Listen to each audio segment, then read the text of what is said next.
নমস্কার বন্ধুরা, অঙ্কিতা রান্নাঘরে আবারও সবাইকে স্বাগত জানাচ্ছি। আজকে বানাবো একদম সহজভাবে চিকেন কষা।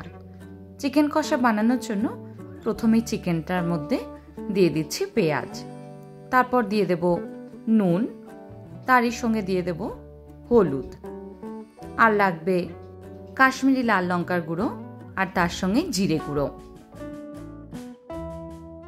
লাগছে, চেরা কাঁচা লঙ্কা, আর তারই সঙ্গে দিয়ে দেব আদা রসুন বাটা।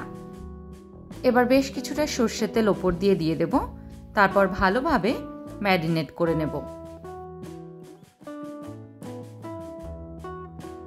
এটা কিন্তু চটজলদি চিকেন কষা, আধ ঘন্টার মধ্যেই কিন্তু এই চিকেনটা একদম রেডি হয়ে যায়। তাই হাতে কম সময় থাকলে অবশ্যই এই চিকেনটা একবার ট্রাই করে দেখবেন। চিকেনটাকে ম্যারিনেট করে আধ ঘন্টার মতন রেখে দিয়েছিলাম। এবার একটা কড়াইয়ের মধ্যে দিয়ে দিলাম, তারপর দিয়ে দিচ্ছি হাফ কাপ পরিমাণে গরম জল। গরম জলটা দিয়ে খুব ভালো করে সবকিছু মিশিয়ে নেব। যেহেতু আগেই সর্ষের তেল দিয়েছি, আর কোনো রকমের কিন্তু তেলের ব্যবহার করব না। এবার ঢাকা দিয়ে মাংসটা সেদ্ধ হওয়া অবধি রেখে দেব।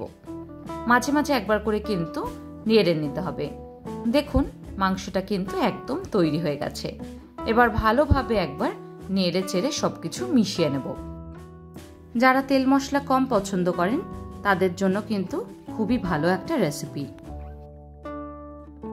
চিকেনটা খুব ভালো করে সেদ্ধ হয়ে গেছে। এই সময় দিয়ে দিচ্ছি একটা মিডিয়াম সাইজের টমেটো, একদম ছোট করে কুচিয়ে নেওয়া। তারপর টমেটোটাকেও খুব ভালো করে কিন্তু মিশিয়ে নেব। রাতের ডিনারের জন্য কিন্তু একদম পারফেক্ট একটা রেসিপি। এর মধ্যে কিন্তু কোনো রকমের জলের আর ব্যবহার হবে না। একদম শেষে দিয়ে দেব হাফ চামচ পরিমাণে গোলমরিচের গুঁড়ো আর হাফ চামচ গরম মশলার গুঁড়ো।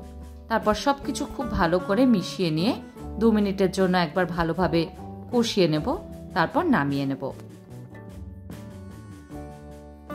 যারা নতুন রান্না শিখছে তাদের জন্য একদম পারফেক্ট একটা রেসিপি।